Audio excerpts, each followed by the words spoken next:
Evidente que cuando nosotros estamos hablando del el uso de la inteligencia artificial en el ámbito jurídico, no hablamos sencillamente de una cuestión tecnológica, estamos hablando de tratamiento de datos personales, ¿no? ¿Por qué? Porque cuando utilizamos herramientas que graban, transcriben, resumen, redactan, ejecutan distintas operaciones, estamos en eso que el artículo 4 en su apartado 4 de la LOPD describe como eh, dato personal y también describe en este caso como tratamiento de datos personales. Creo que esto es un aspecto que es importante. Por tanto, cuando estamos en el uso de este tipo de herramientas, estamos bajo obligaciones activadas, obligaciones que especialmente están, digamos, encausadas a través del artículo 10, los principios, finalidad, principio de minimización, principio de licitud, la seguridad y confidencialidad, la conservación, el control, la responsabilidad proactiva son elementos que emergen ya directamente en la propia práctica del ejercicio profesional, independientemente del rol, de la especialidad en el que el jurista vaya a participar, ya sea en el ejercicio libre de su profesión, en el ejercicio de la judicatura o en el ejercicio, digamos, de la acción fiscal. Lo cierto es que la IA directamente cuando nosotros la orientamos y la ubicamos ya espacial y geográficamente dentro de lo que es el despacho de la práctica, ¿no? Estamos hablando fundamentalmente, no solamente, he dicho antes, del uso de una tecnología, estamos hablando de un sistema de tratamiento de datos personales. Esta es la realidad a la que tenemos que enfrentarnos, ¿no? Y eso produce una serie de efectos en cascada, ¿no? Veremos a lo largo de esta ponencia el efecto, por ejemplo, en la confidencialidad, en el impacto, por ejemplo, desde el punto de vista de lo que es la propia relación y el propio juramento deontológico del jurista, y cómo afecta al secreto profesional, los secretos empresariales, propiedad intelectual, reputación profesional, responsabilidad civil. Y esto nos lleva a la necesidad de definir elementos de control, control necesario a la hora de seleccionar, desplegar y usar directamente herramientas de inteligencia artificial, ¿no?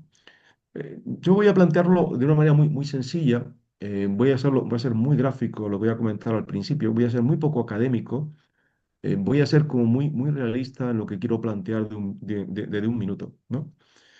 Yo quiero plantear en este minuto un desafío que suelo hacer a los letrados del Colegio de Abogados cuando me toca oportunidad de dirigirme como delegado de protección de datos y recordarles el secreto, perdón, el deber más sagrado del juramento de la acción de la abogacía que radica fundamentalmente en la custodia del secreto de la relación letrado-cliente. Esto es una cuestión que creo que es ineludible, de la que uno no puede escapar, ¿no?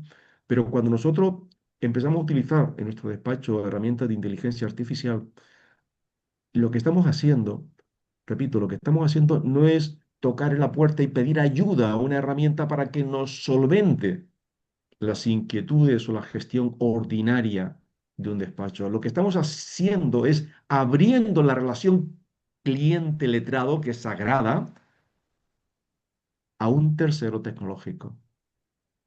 Y en ese preciso momento que invitamos a ese tercero, a esa sala, quebramos el principio de confidencialidad, quebramos el elemento más sagrado de la relación letrado-cliente, que es efectivamente el secreto profesional. Esto creo que es una cuestión. Por eso digo que ya no es una hipótesis, es una realidad operativa que se produce precisamente por el uso de la tecnología en el ejercicio profesional. Por lo tanto, el problema de la confianza viene como consecuencia de la ausencia de metodología, ¿no? Al final, lo que estamos haciendo es que con la mera introducción de los datos en el sistema de IA, en cualquiera de las herramientas, hemos convertido a ese dato personal de un expediente, lo hemos convertido en un dato procesable. ¿Dónde empezó el problema? En la introducción del dato al sistema. Automáticamente hay una conversión de ese dato en un dato procesable. Y por tanto lo que hemos hecho es materializar el riesgo. ¿Vale? ¿Cuál es el riesgo? Pues hablamos fundamentalmente de ese dato potencialmente retenible por parte de ese tercero y reutilizable por parte de ese tercero.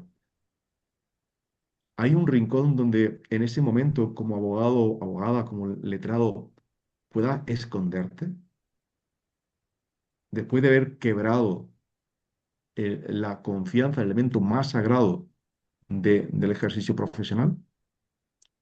Vamos a analizar esto que estoy comentando a la luz de dos casos de uso y luego haremos un análisis pormenorizado, digamos, de cuatro dominios o cuatro cosas que podríamos, grandes dominios de acciones que deberíamos hacer en la práctica jurídica, ¿no?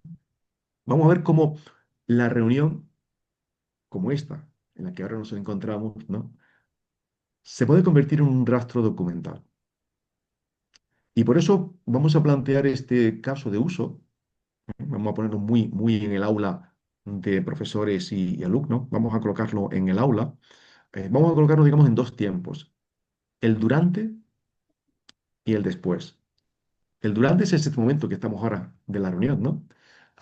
Vamos a compartir probablemente elementos que probablemente igual nunca nosotros a lo mejor transcribiríamos en un correo electrónico, ¿no? Imagínate que estás en una reunión de trabajo con un cliente, ¿vale?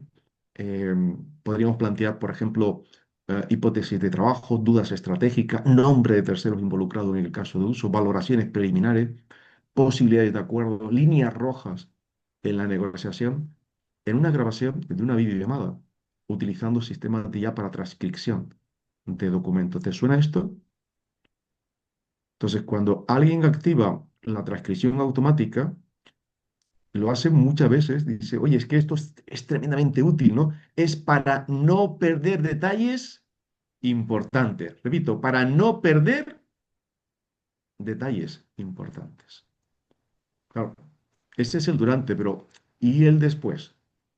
El después lo que hemos originado sencillamente es que el sistema genera automáticamente una transcripción completa del todo el diálogo, un resumen ejecutivo, lista de acciones recomendadas y toda esa información a partir de ese momento está disponible para todo nuestro equipo interno dentro del bufete, aquellos colaboradores que están trabajando con nosotros. La transcripción en un momento determinado la utilizamos y la reenviamos a distintas, digamos, departamentos dentro de la propia firma jurídica. Muchas veces lo hacemos para alinear criterios, para justificar acciones, ¿no? Pero después puede ser que te toque en la puerta y te diga el cliente, oye, ¿quién tiene acceso a la transcripción completa de lo que hablábamos en aquella reunión? Y en ese minuto, te das cuenta de que lo que era una conversación privada con tu cliente se ha convertido en un rastro documental. Un rastro documental replicable, indexable, reenviable y persistente. Y esto nos lleva a la necesidad de entender efectivamente y hacer un pequeño análisis, digamos, en términos de protección de datos, de qué es lo que ha pasado aquí, ¿no? ¿Qué es lo que ha pasado? Vamos a enumerar al menos cuatro temas que yo creo que muchas veces no son evaluados a la hora de hacer el análisis, ¿no? El primer gran problema lo tenemos en la captura del dato, en la ingesta del dato, en la comunicación, en los elementos que hemos comentado, por ejemplo, la grabación de vídeo, la transcripción de la voz y cómo esa voz se convirtió en texto estructurado. ¿La voz es un dato personal? Sí. ¿Y podríamos decir que es un dato personal biométrico? Pues probablemente en el contexto de uso, si tuviese capacidad de identificar de manera unívoca a una persona, sí que lo es. Y sí que lo es, y por tanto requeriría una base de licitud reforzada de artículo 26. Bueno, y yo tengo ya una cuestión que debo analizar, ¿no? Una segunda cuestión es que a partir de esa transcripción generamos nuevos datos, ¿no? Bueno, pues se genera nueva información, se ha realizado un procesamiento de esa actividad. Tercero, hemos ampliado el acceso del círculo. Nosotros estábamos en esa reunión, tres, cuatro personas, de buena primera se ha convertido aquello en el estadio de Maracaná. ¿Por qué? porque hemos invitado a terceros invisibles a participar de esa conversación que supuestamente era confidencial. Por tanto, ese resumen ejecutivo, esa transcripción que tú has utilizado de manera, digamos, profesional para tu ejercicio y que te ha ayudado a alinear criterios con tus compañeros de firma, inclusive con terceras partes que pueden estar interviniendo en el caso de uso, pues se ha convertido en una puerta completamente transparente a infinitas unidades, infinitas personas por detrás, ¿no? Resultado de todo esto es la persistencia no controlada, es decir, el dato ahora vive en múltiples sistemas y se mueve sin control centralizado. ¿Estoy exagerando en lo que estoy comentando? Pensar, por ejemplo, en estos cuatro riesgos que se materializan en el despacho, ¿no? ¿Qué ha pasado?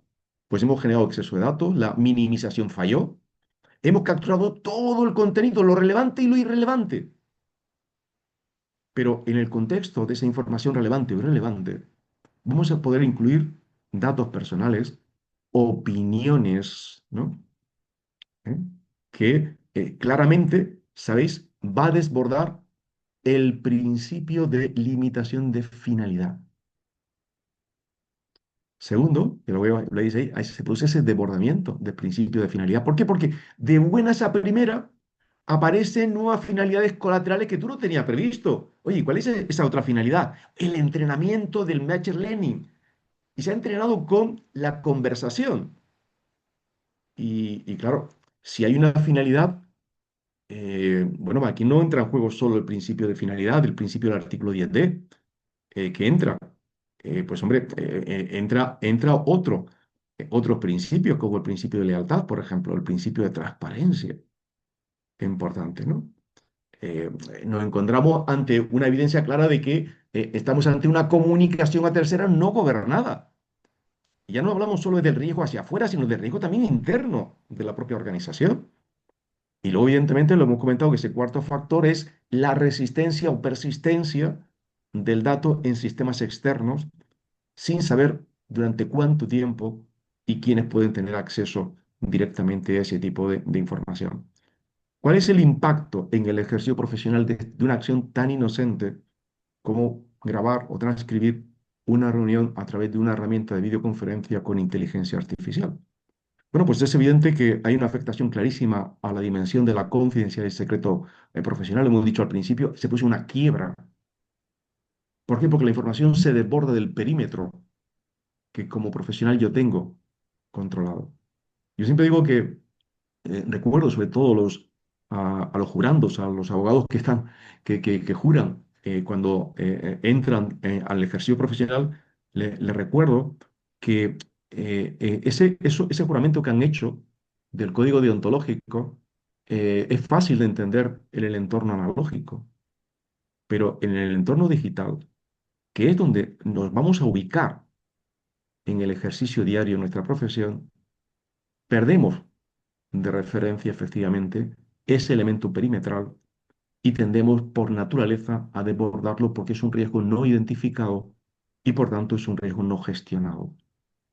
Riesgo que no identifico es riesgo que no gestiono. Y no lo veo como una afectación a la confidencialidad y secreto profesional cuando sí que lo es en la práctica real, ¿no? Hay afectación, evidentemente, a otros ámbitos del derecho, como la propiedad intelectual, secretos empresariales y, evidentemente, hablamos claramente de una afectación en la propia responsabilidad profesional del ejercicio del jurista en el ejercicio libre de su actividad, evidentemente, que se va a poder enfrentar, evidentemente, a responsabilidades frente a su cliente y frente a terceros afectados. Bueno, y en este caso de uso, ¿qué podríamos hacer? ¿Cuál sería la posible propuesta o contrapropuesta, la respuesta defendible, la decisión que pudiese manifestar control y evidencia por parte de ese profesional letrado? Bueno, pues aquí es evidente que yo, si utilizo un enfoque GRC, un enfoque de gobierno, riesgo y cumplimiento, bueno, pues al menos hay tres pilares que podríamos recomendar muy claramente. Es decir, hay que tomar decisiones conscientes, es decir, la transcripción o grabación no activada por defecto. Repito, no activada por defecto, es decir, no justo lo contrario. O sea, hay que pensar claramente, sino únicamente cuando exista una finalidad específica y justificada documentalmente y comunicada a las partes y aceptada por las partes, ¿no? Segundo, control operativo, es decir, aplicar siempre o trabajar siempre bajo el principio claramente de necesidad de conocer, que coincide efectivamente con el principio de minimización de datos que trae consigo en el artículo 10 también la Ley Orgánica de Protección de Datos. Y luego, evidentemente, la evidencia verificable, es decir, todo lo que hagamos deberíamos generar la documentación suficiente, la traza suficiente para poder justificar. Recuerda, responsabilidad proactiva demostrada, artículo 10K de la Ley Orgánica de Protección de Datos. Regla práctica que deberíamos todos recordar en este caso de uso, muy sencilla. Si no puedo controlar quién accede, si no puedo controlar cuánto tiempo dura y si no puedo controlar dónde se guarda, lo mejor es no convierta la conversación confidencial del cliente en una transcripción automática. Es una buena lección, ¿eh? Una buena lección entendiendo los riesgos. Vamos a un segundo caso de uso que he querido plantear aquí, ¿no? Nos llega un caso a la firma o a tu despacho y tienes que procesarlo o tienes que actuar de forma urgente. Normalmente las prisas son malas consejeras, ¿no? Eh, Hay mucha presión, demasiadas piezas, tiene el caso, hay que analizar muchísima documentación, hay que sintetizar, hay que analizar toda la cronología de hechos, ¿no? Hay que estructurar directamente el caso y hay que preparar la estrategia, ¿no? Y ahí alguien dice, oye, pues esto la IA lo hace maravillosamente, ¿no? Y efectivamente, y alguien, pues él rápidamente dice, oye, redáctame un borrador sólido de escrito, demanda y propon los mejores argumentos jurídicos posibles ante esta posición, ¿no? Maravilloso, ¿no? ¿Qué pasa con esa presión? Pues parece que se desinfla, ¿no? Es decir, la IA responde con rapidez, el tono que nos está presentando delante parece que es un tono muy convincente y la realidad es que en ese minuto uno dice, uff, he comprado tiempo, he comprado tiempo. Aplaudes la innovación, aplaudes la tecnología. ¿Te has sentido así alguna vez? ¿Qué es lo que no hemos visto? No hemos visto el rastro invisible. ¿Y ese rastro invisible cuál es? Que ese PRON completo y los anexos adjuntos constituyen tratamiento de datos personales en un sentido técnico y jurídico. Dos, que existe una potencial comunicación de datos, probablemente transferencia internacional de datos porque te estás apoyando en un tercero que está fuera de tu país. Tercero, hay posibilidad real de retención temporal en historias de usuario o registros. Y un cuarto elemento, evidentemente, esto lo hay que plantear, es una realidad, el resultado generado puede ser formalmente verosímil y aún así contener errores materiales en el ejercicio profesional, con lo cual uno sigue teniendo la responsabilidad. Para entender todo esto, vamos a realizar, si os parece, un par de preguntas de esas que yo califico de preguntas incómodas. Y son las típicas preguntas que perfiles como yo, que soy auditor, no soy jurista, pero soy auditor, y soy el delegado de protección de datos del Colegio de Abogados y del Consejo Canario del Colegio de Abogados. Y por eso me tienen ahí, porque soy una persona que presentan preguntas incómodas y que les obliga a pensar y que les obliga a cuestionarse cada una de las decisiones desde hace muchos años, ¿no? Primera gran pregunta, ¿dónde quedaron almacenados exactamente esos datos del cliente? ¿Eres capaz de responderlo? ¿Quién tuvo acceso técnico a la información introducida? ¿Se guardaron copias en servidores del proveedor? ¿Existe posibilidad de reutilizar esos datos para entrenamiento de modelos? ¿Disponemos de base jurídica suficiente para ese tratamiento? Artículo 7, artículo 26. ¿Existen controles técnicos y organizativos implementados? ¿Podemos aportar evidencias documentales de cumplimiento normativo? Pensad que estas 7 preguntas pueden resultarnos de verdad terriblemente incómodas. Y es en ese momento en el que probablemente alguien diga, hombre, la normativa de protección de datos es un stopper a la innovación, ¿no? O diríamos que es justo en este momento cuando la normativa de protección de datos nos recuerda lo más sagrado de la profesión del jurista. Ahí lo dejo. para que pensemos, ¿no? Porque es evidente que aquí nos está colocando estas preguntas que son muy incómodas, nos está recordando que el problema fundamental es que el expediente completo del cliente salió de tu perímetro de seguridad. ¿Y cómo salió? Sin gobierno, sin control verificable. ¿Cómo quedó la confianza? Quebrada. ¿Qué se activa? La responsabilidad profesional, ¿no? Si yo hago en este caso de uso, que estamos ilustrando, este segundo caso de uso, hago un análisis desde el punto de vista de la protección de datos, ¿qué es lo que vamos a encontrar?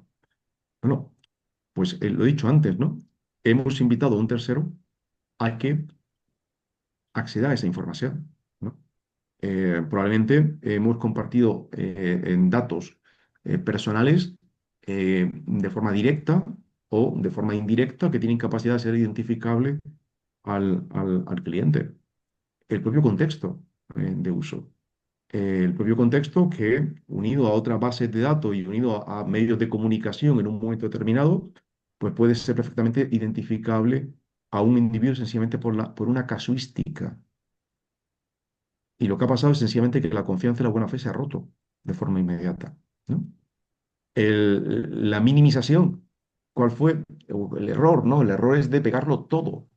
Y esto significa bueno, que por las prisas sabes que no debes compartir ese documento, que no debes compartir esa sentencia que quieres estudiar o ese conjunto de sentencias que quieres, digamos, utilizarla en tu argumento. No deberías subirla a una IA sin anonimizar los datos directos e indirectos. Pero como no hay tiempo, compartimos, lo pegamos todo. ¿Y qué sucede? Pues que evidentemente hemos traspasado ese perímetro de seguridad, ¿no? Ahí hemos hecho algo que probablemente no nos vaya a incomodar mucho, ¿no? Hemos incluido en ese sistema a terceros que no era necesario, hemos compartido detalles superfluos para finalidad, probablemente hemos compartido datos de categoría especial o datos sensibles, categorizados por el artículo 26, ¿no? Sin ningún tipo de justificación.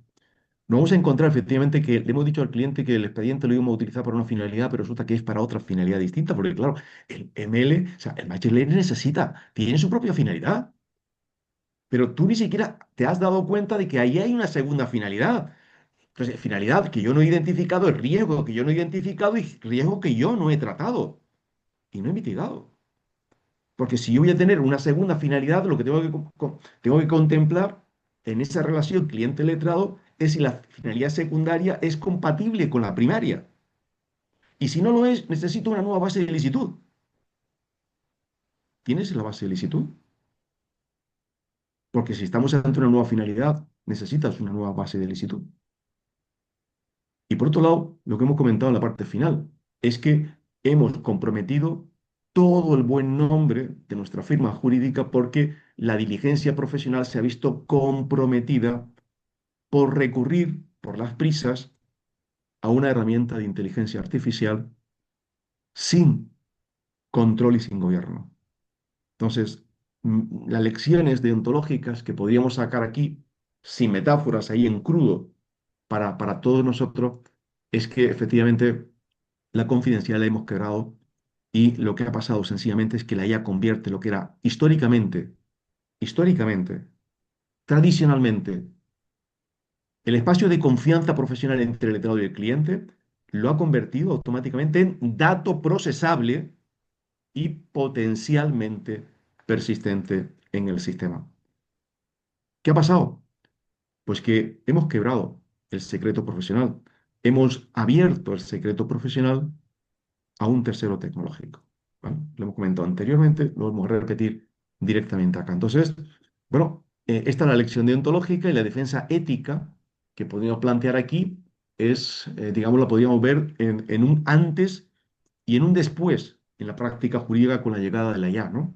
Es decir, antes de la llegada de la inteligencia artificial, digamos, de forma tradicional, en la práctica habitual, y yo digo, me pasa mucho con muchísimos compañeros del colegio de abogados, trabajo con 5.000 colegiados en el colegio de Las Palmas y con casi 15.000 a través del Consejo Canario de Colegio de Abogados. Y de las cosas que tengo que hablar yo, cuando tengo oportunidad es que evidentemente en un entorno analógico, uno dice, oye, la ética profesional se defendía tradicionalmente mediante el juramento deontológico, las cláusulas de confidencialidad, el famoso NDA, ¿vale? Los compromisos personales, digamos, del propio letrado, la propia confianza en la relación humana que tenemos con las personas que conforman ese círculo y esa relación profesional, pero al llegar la inteligencia artificial a nuestros sistemas, y ya no solamente hablo lo veremos luego, de un ChatGPT, de un Gemini, no, un Claude, hablamos de las herramientas que tenemos en las herramientas de mensajería, WhatsApp, Telegram, etcétera, ¿no? ¿Qué es lo que ha pasado? Bueno, pues que, ¿cuál es la realidad de hoy?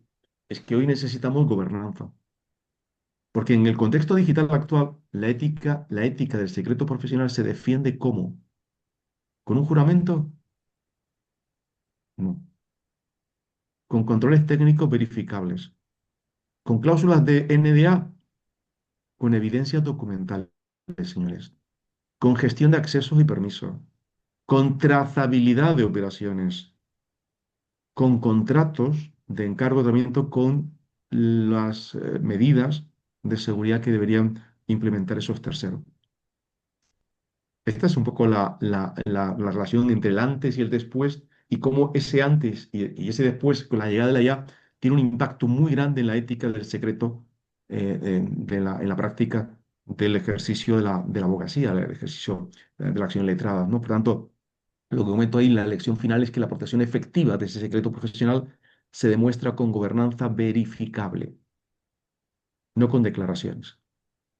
Quiero traer aquí unas palabras que hace un par de semanas atrás René Orbe, uno de los intendentes de la Superintendencia de Protección de Datos, hablando de la estrategia que la superintendencia iba a tener en las acciones de inspección, es que aquello que no estuviese documentado, aunque estuviese desplegado, no sería computado o no sería tenido en cuenta. Repito, lo que no esté documentado no será tenido en cuenta como elemento, digamos, de buena diligencia o como elemento, en este caso, de buenas prácticas por parte del inspeccionado o auditado en este momento. Y esto es una visión que los compañeros que trabajamos en auditoría lo sabemos. Es decir, yo no vengo a que me cuentes si lo has hecho o no. Yo vengo a que me demuestres, me entregues evidencia y evidentemente la evidencia tiene que estar documentada, no la acción, sino por qué hiciste esa acción y no otra. Esta es la cuestión que estamos planteando, porque aquí lo que hablamos es de demostrar de forma verificable esa gobernanza del dato personal afectó directamente a un experiente dentro de la actividad profesional letrada, ¿no? Por tanto, como firma jurídica, la recomendación es que tengamos una postura institucional ante la IA generativa, eso que podríamos denominar evidentemente una política de uso de la inteligencia artificial, ¿no? Estableciendo reglas generales, qué elementos se van a permitir y qué no. Por ejemplo, uso permitido exclusivamente de versiones empresariales desplegadas bajo el TECNA corporativo del despacho. Nunca versiones gratuitas, nunca versiones de consumo individual. Esa sería una regla básica para empezar a gobernar la inteligencia artificial. Segunda, ¿vale? No es una lista cerrada, es una lista abierta, ¿vale? Los controles técnicos obligatorios, ¿no?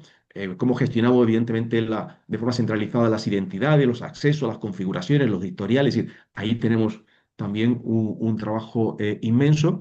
Y luego, evidentemente, los propios controles contractuales, ¿no? Es evidente que por eso también han llegado al mercado estándares internacionales como la ISO 42001, ¿vale? Que nos ayuda a desplegar un sistema de gestión de inteligencia artificial en las organizaciones públicas o privadas, ¿no? Y que podemos utilizarlo como un mapa conceptual que nos permite efectivamente desplegar de forma coordinada las herramientas de inteligencia artificial, ¿no? Bueno, pues aparte de eso que acabamos de comentar, perdón, de estas tres reglas, vamos a ver, hablar también de otras dos reglas operativas muy interesantes, ¿no? Evidentemente la minimización estricta, ¿vale? Y una cuestión que es una constante en el tema de la inteligencia artificial, que es la verificación humana obligatoria. ¿Vale? Esto creo que es básico, ¿no? ¿Cuál es el patrón que podríamos decir, patrón común entre estas dos historias que hemos comentado? Es decir, el uso de la IA en sistemas de videollamada, por ejemplo, y el uso de la IA como herramienta, la IA generativa, como herramienta de auxilio en la práctica del despacho. Bueno, diríamos que hay como cuatro grandes trazas, ¿no? O sea, por un lado, la creación del rastro, la expansión del acceso, los propósitos colaterales, supletorios, ¿no? Y la imposibilidad de control.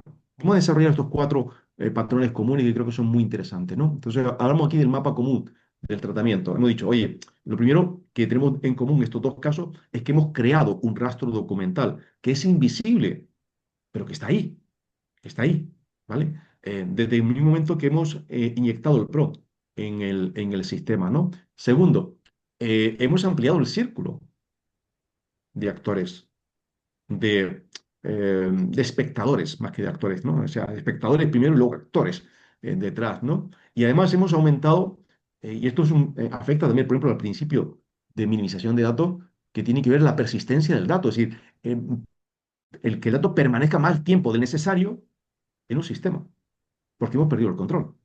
Tercer elemento, ¿vale? La aparición, he dicho, de finalidades colaterales que no hemos identificado, que no hemos informado, no hemos transparentado y que no tenemos base de licitud.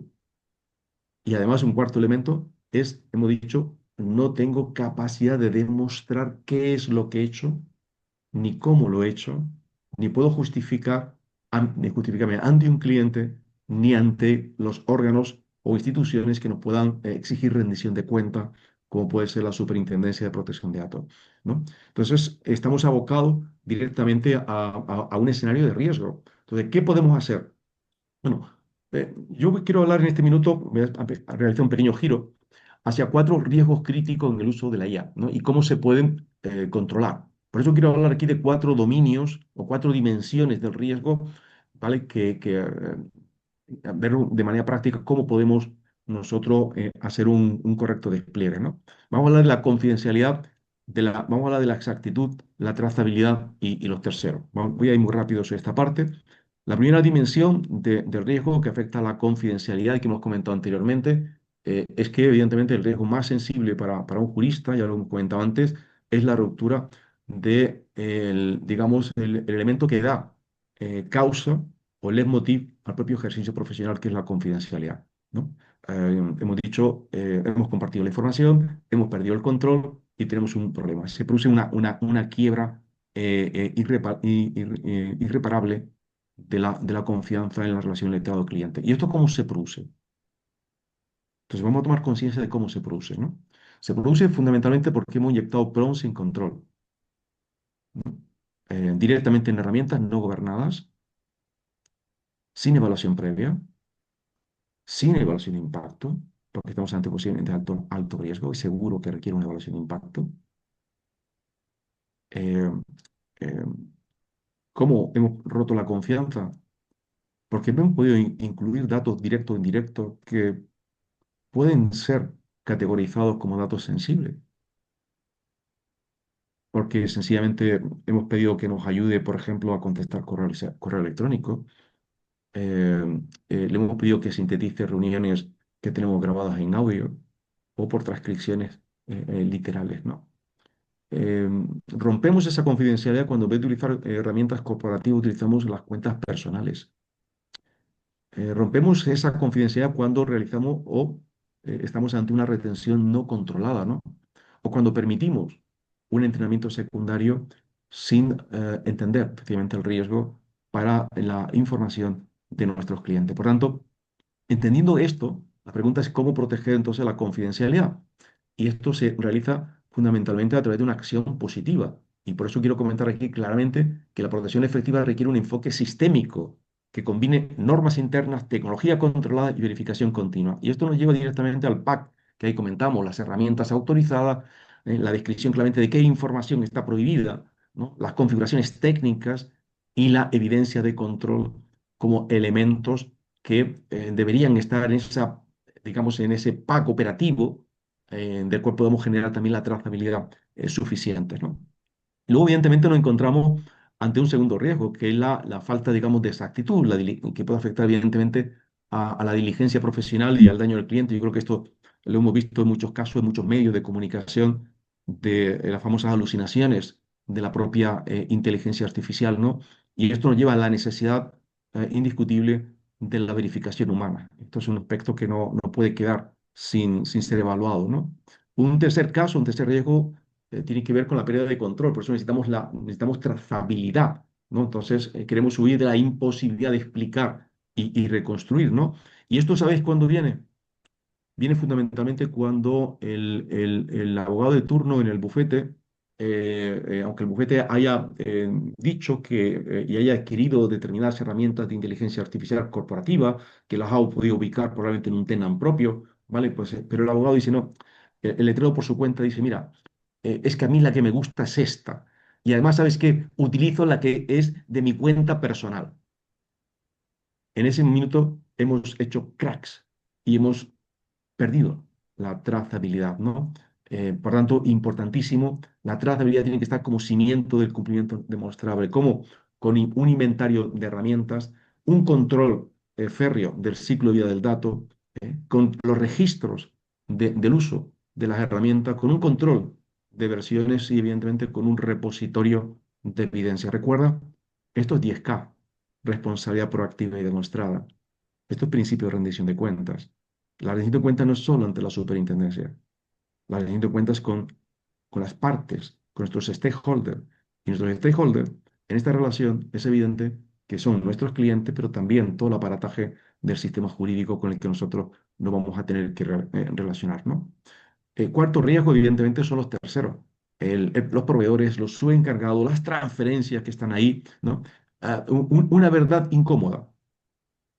Cuando usamos IA, casi siempre estamos con proveedores externos. Si estamos con proveedores externos fuera del perímetro físico, geográfico, político del Ecuador, estamos entonces ante transferencias internacionales de datos.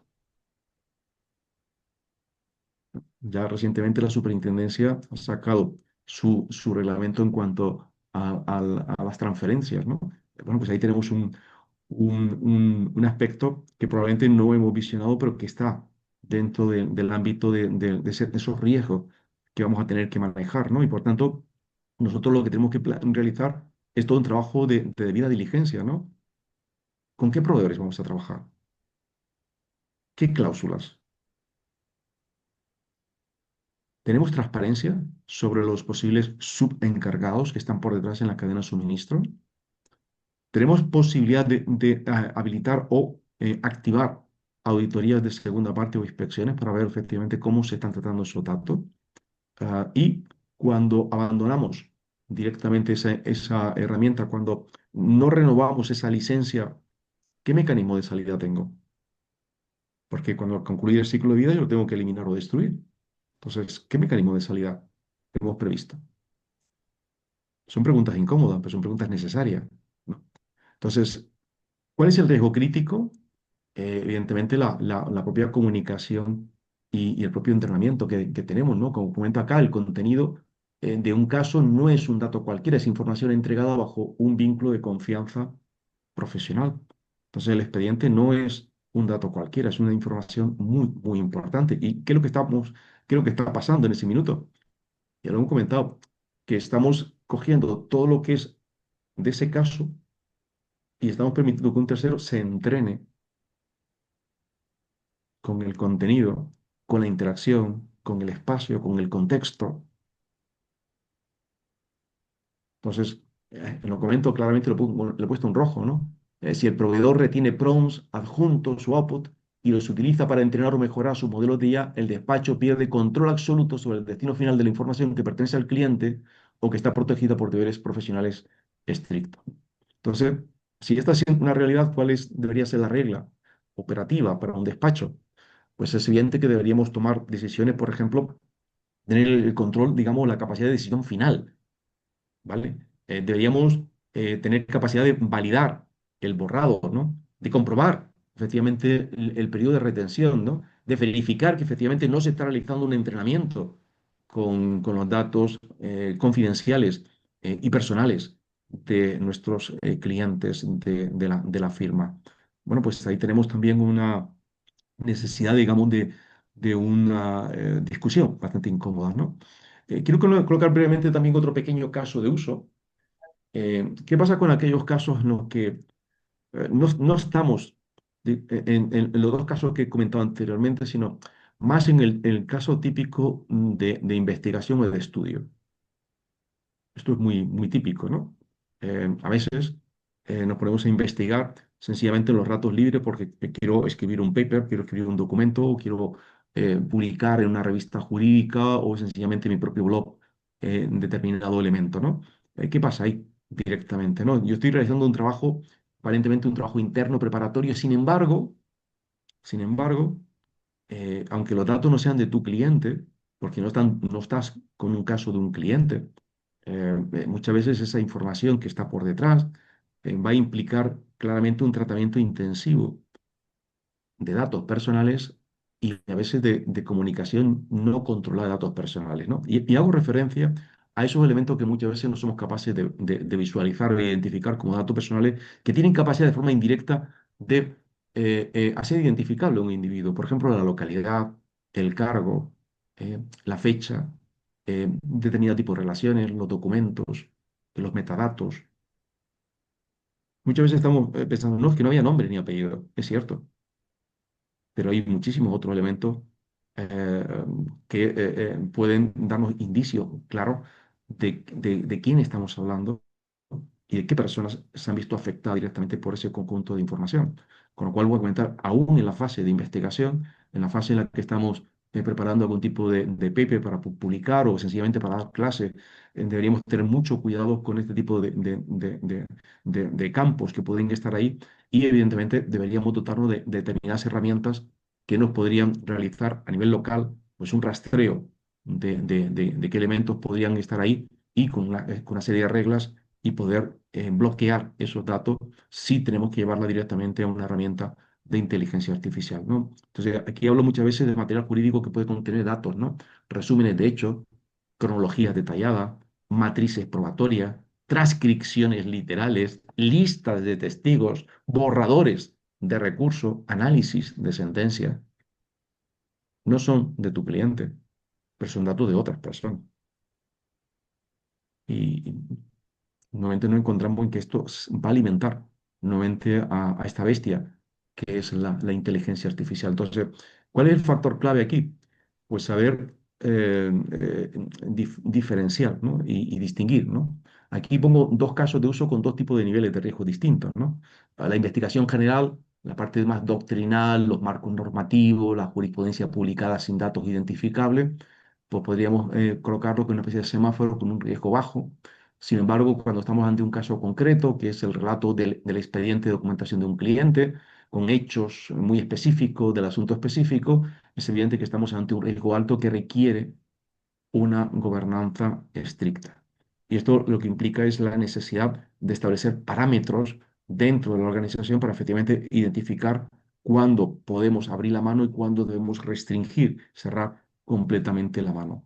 Y ya para ir terminando la fase, digamos, de presentación, y quiero pasar un poco de la preocupación al método verificable. Y quiero hablar de 5 decisiones institucionales que podríamos utilizar, ¿no? Lo hemos comentado un poco antes, ¿no?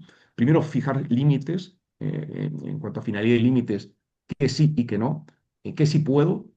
Bueno, pues puedo transcribir reuniones cuando exista finalidad específica, justificada, documentada y comunicada, finalidad específica, pero de manera excepcional, no como regla, ¿no? Usar ya en entorno corporativo gobernado con información debidamente anonimizada o minimizada, o compartir información con el equipo estrictamente bajo el criterio de necesito saber, ¿vale? Este es un síntoma. Y queda totalmente prohibido introducir los datos en bruto, utilizar herramientas no aprobadas, activar la transcripción automática por defecto o usar versiones gratuitas de consumo. Mira, aquí tenemos una buena decisión. La segunda, hemos hablado de la minimización. Podríamos sustituir identificadores en directo, podríamos utilizar técnicas de pseudonimización, eliminar datos innecesarios, trabajar por extracto, o realizar, digamos, un poco la separación, digamos, de conocimiento de datos a través de checklists metodológicos y otro tipo, digamos, de herramientas. Una tercera decisión, la parte de control de proveedor y entorno. Y aquí hablo de un control dual. El control contractual por un lado y el control técnico. ¿Vale? Eh, Cuarta decisión, la retención mínima. Es evidente que ese principio de minimización nos está afectando también. Entonces, no puedo extender el ciclo de vida mucho más allá y por tanto hablamos de retención mínima y borrado verificable. Diferenciar, por ejemplo, por tipo de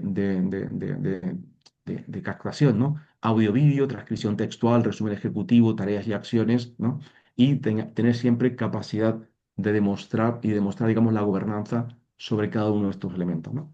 La quinta decisión tiene que ver con la capacidad de demostrar. Si no podemos demostrar lo dicho antes, no podemos actuar. Por mucho que uno diga que lo he hecho con la debida diligencia. La debida diligencia no se cuenta, se entrega la evidencia, se tiene que enseñar, ¿no? Y por eso creo que es importante también que esta ponencia, pues, digamos, esté dentro de este congreso y me hayan invitado, en este caso, a ser un poco el factor más díscolo, probablemente de que va a durar estos 3 días que va a durar este congreso. Un poco esta parte quiero hablar fundamentalmente de una visión esperanzadora, ¿no?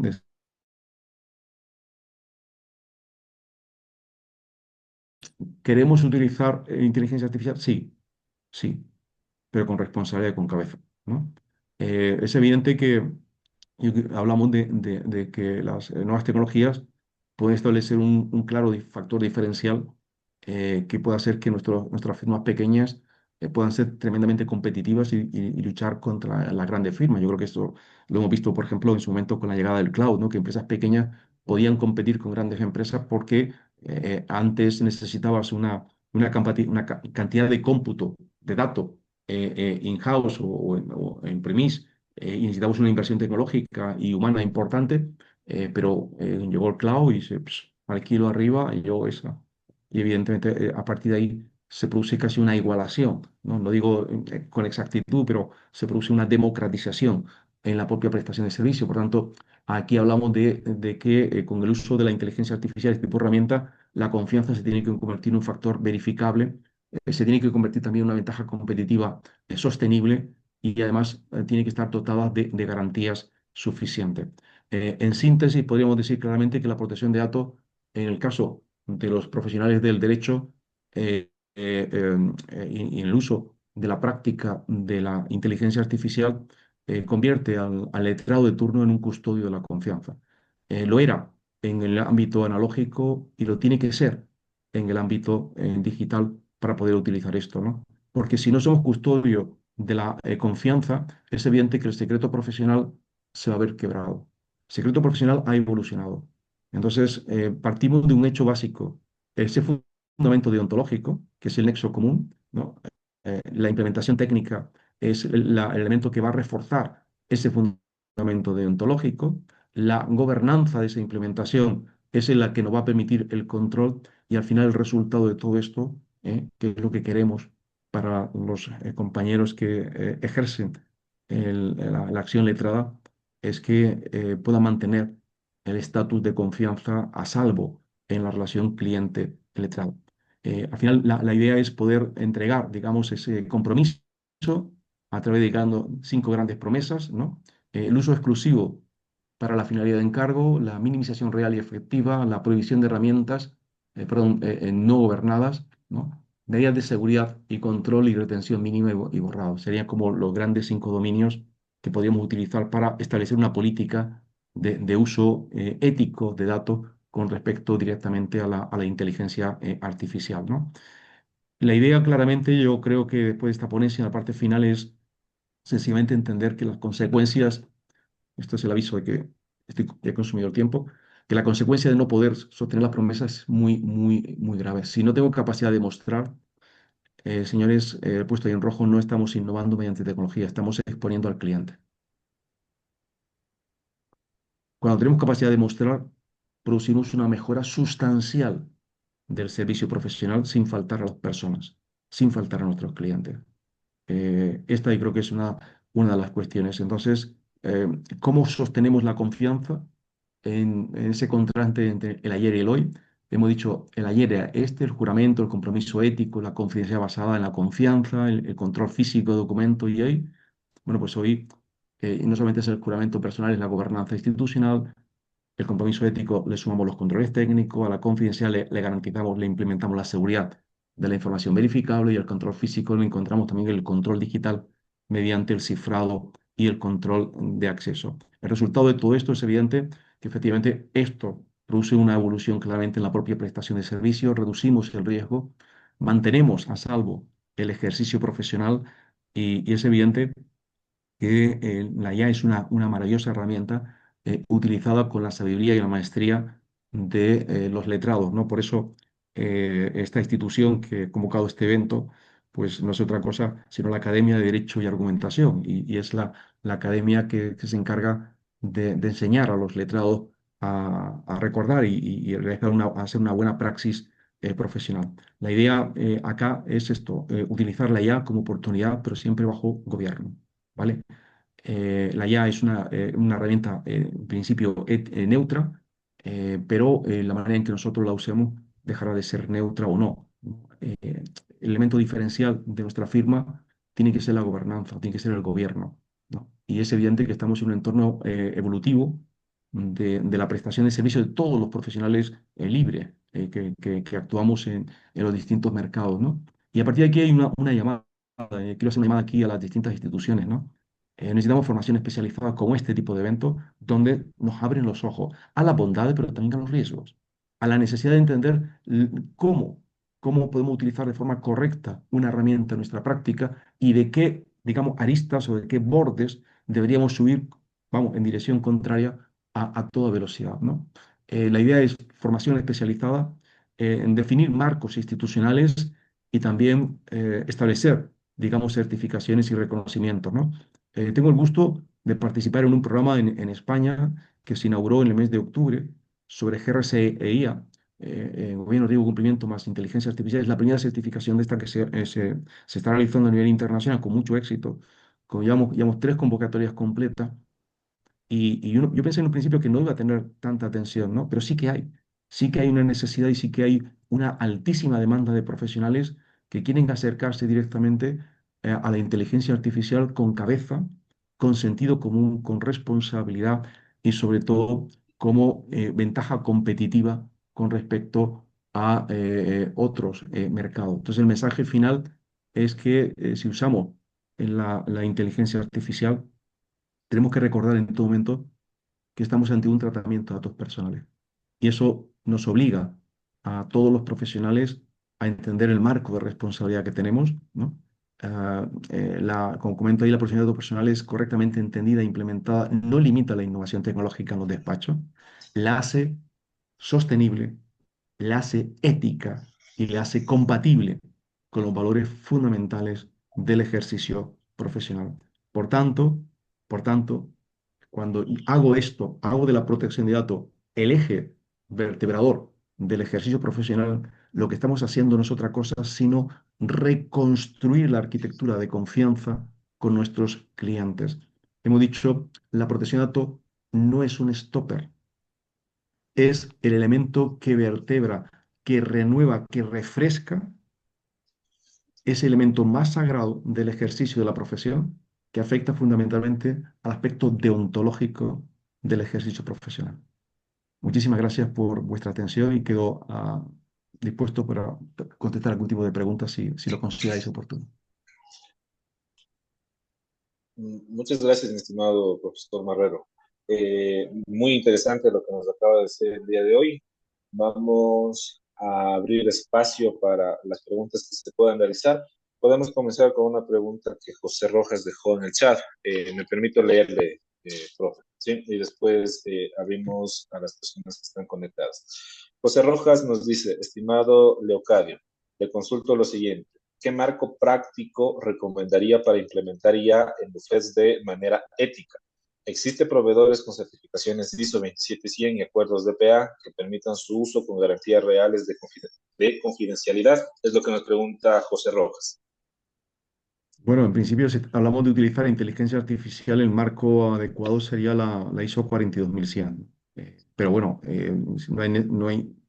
no hace falta meternos en un estándar ISO.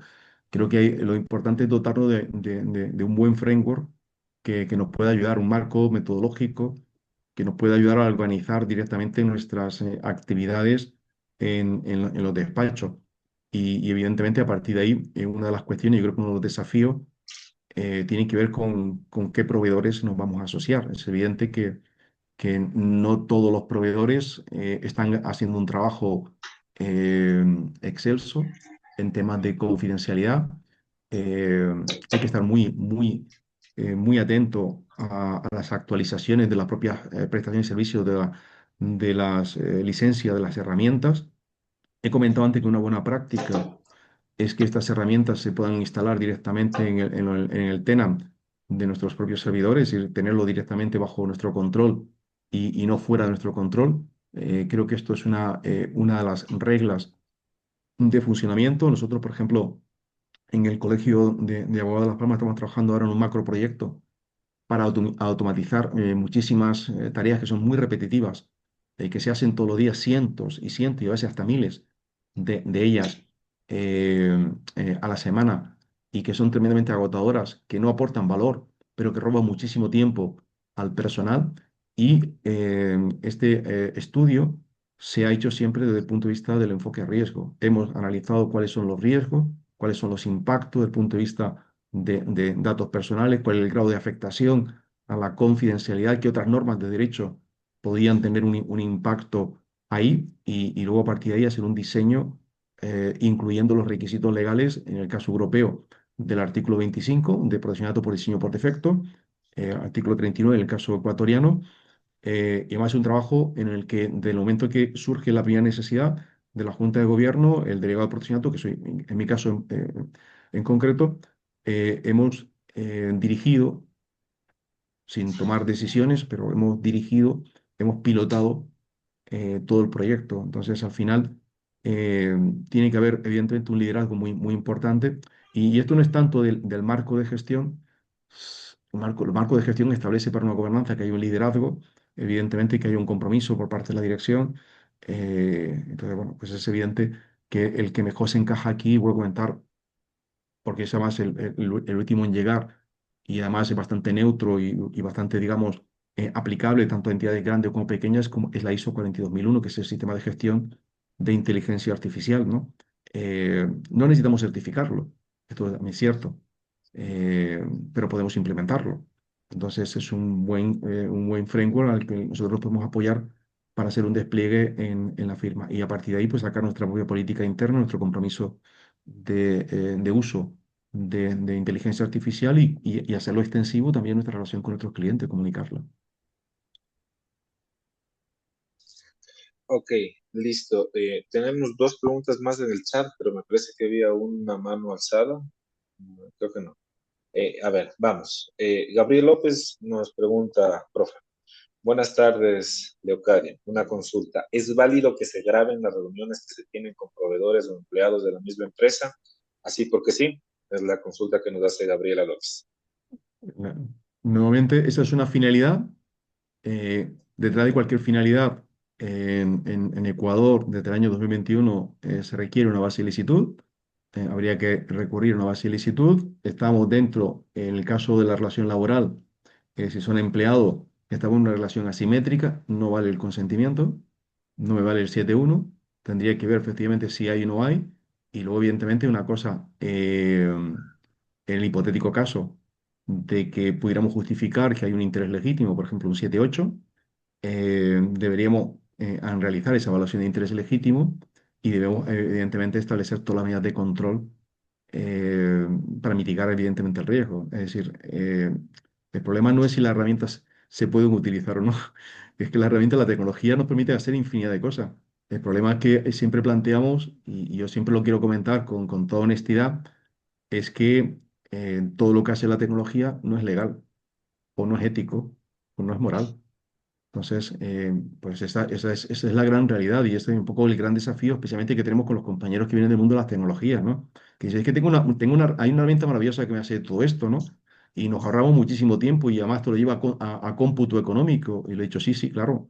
Yo vengo de ciencias económicas, así que si hablamos de cálculo de costes, yo también te hablo del cálculo de costes, pero al revés, ¿no? Tú me estás hablando de lo que tú te quieres ahorrar en una transcripción, por ejemplo, y yo te voy a hablar de lo que es el costo reputacional, no solamente el costo de sanción administrativa, el costo reputacional, más todo lo que puede venir detrás, por ejemplo, de una posible responsabilidad civil que te puede venir por detrás en peso porque tú has sacado eso de un contexto, ¿no? Es decir, al final, voy a comentar, hay una práctica en el mercado, pero el hecho de que se produzca esa práctica no significa que sea legal. Legal, en el caso de Ecuador, desde el año 2021, es que para cualquier actividad necesitamos una base de ilícito. Y ahí tenemos que tener una base de ilícito. Y evidentemente, voy a comentar, los principios van todos concadenados. Es decir, el principio de lealtad creo que muchas veces nos los olvidamos. Es decir, en una transcripción hay que recordar el nivel de riesgo al interviniente, cuál es el riesgo para ti. Pero si yo no soy capaz de hacer la evaluación de riesgo, ¿qué riesgo voy a informar? Este es el gran problema, ¿vale?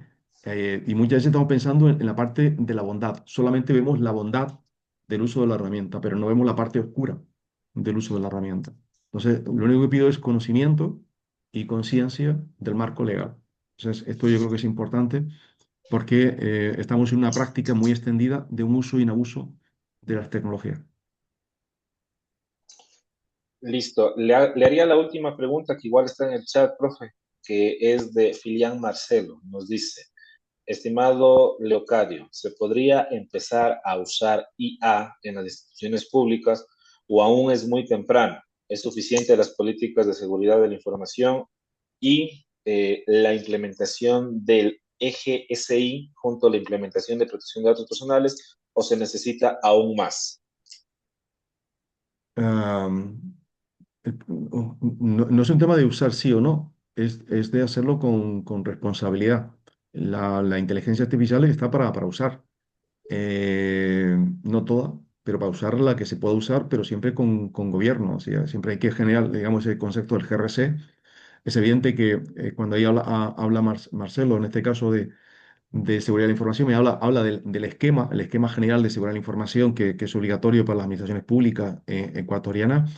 Bueno, pues de ahí podemos derivar los controles suficientes, podemos generar también un tipo, digamos, de anexo con un acercamiento, evidentemente, también al marco de la propia Ley Orgánica de Protección de Datos, del reglamento, y también hay que tenerlo muy presente eh, de de la puesta, eh, iba a decir de largo, ¿no? Pero sí, la puesta en acción por parte de la propia superintendencia, que se ha expresado ya en varias ocasiones, no solamente con algún tipo de documento, sino también algún tipo de evento ante, digamos, organismos públicos ecuatorianos de la necesidad, evidentemente, de que tengamos un marco de gobernanza en temas de inteligencia artificial, independientemente de que haya una estrategia, una ley a nivel de país. Es evidente que Protección de Datos tiene mucho que decir en temas de inteligencia artificial. Lo tenemos en España, lo tenemos en Europa. De hecho, el propio Supervisor Europeo de Protección de Datos es el que tiene el marco de competencia en temas de inteligencia artificial para las administraciones públicas de la Unión Europea. Es decir, al final hay nexos comunes y por tanto hay riesgos comunes que tienen que ser analizados y lo único que hay que plantear es que sí se puede, siempre que haya, yo creo que el matiz ya no es que esté desplegado un sistema de gestión. El matiz, Marcelo, creo que vas a estar completamente de acuerdo conmigo, está en el nivel de madurez de ese sistema de gestión. Creo que ahí va a estar mucho la clave. ¿Por qué? Porque podemos tener un sistema de gestión bastante inmaduro y con una cultura organizacional muy corta, una cultura que a lo mejor sí que la tengo en determinadas áreas, pero no en todas las áreas. Y ahí tenemos un hándicap muy importante. Por eso yo creo, me gusta siempre ponderar mucho con los modelos de madurez. Y los modelos de madurez son los verdaderos indicadores del éxito o fracaso, en este caso de un sistema de gestión. Listo, querido profesor. Muchas gracias. Creo que Un ya placer. en honor al tiempo suyo, está ya entrando el próximo día. Creo que ya está en el 5 A usted. puntito, Más bien a le puntito. agradezco bastante la predisposición por estar conectado a estas horas con nosotros acá en Ecuador. Muchas gracias por eso.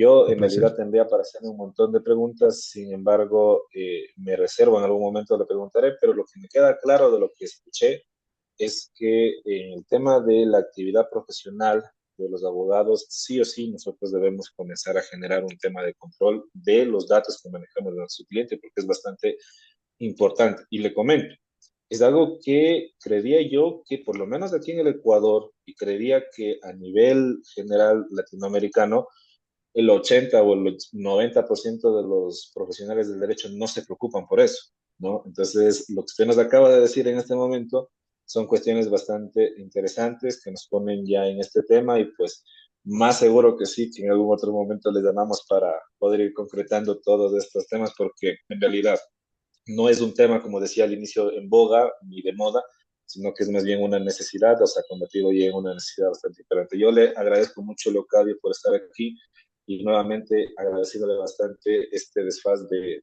cosas horarios y aún así haberse conectado. Le agradezco bastante y espero en algún momento poder tenerlo o poder traerlo acá presencialmente a Ecuador. Un abrazo y le agradezco bastante. Ahí esperamos. Muchísimas gracias. Saludos desde Canarias a mis hermanos de Ecuador. Gracias, doctor. Muchas gracias a usted. Muchas gracias. Listo. Bueno, a ver, vamos enseguida a dar paso a nuestra segunda expositora el día de hoy, que está la segunda exposición a cargo de una gran amiga, que es la doctora Cristina Torres Villacrés. Me parece que ya estaba conectada Cristina. No le veo, no sé si veo por ahí. Aquí estoy. Ah, ya, sí, disculpa que estamos muchos y no te había visto. Ya te pongo en la primera sala. Cris, qué gusto verte, qué gusto tenerte aquí. Previo al inicio de la exposición de Cristina, voy a permitirme leer un pequeño resumen también de su hoja de vida. La doctora Cristina Torres Villacrés es abogada ecuatoriana, posee un máster en Derecho Digital, comisión en Innovación Legal y Entorno Digital, tiene un máster en Derecho Procesal Penal, comisión en Derecho Procesal Penal. Actualmente es gerente general de Delta Legal SAS y cuenta con formación especializada en Legatech, protección de datos, compliance y seguridad de la información. Se encuentra certificada como auditor interno en sistemas de gestión de seguridad de la información conforme a la norma ISO/IEC 2701-2022. Y pues básicamente su experiencia o la experiencia que ha tenido Cristina a lo largo de su actividad ha sido siempre vinculada al tema del libre ejercicio con algunas cuestiones. Me parece que ahora está con algunas actividades en algunas instituciones públicas. Sin embargo, es bastante interesante lo que nos va a venir a hablar el día de hoy, Cristina, porque está basado precisamente en cuestiones prácticas y en cuestiones que nos servirán a nosotros también como abogados. Cristina, bienvenida y siempre un gusto tenerte aquí. Buenas tardes con todas y todos.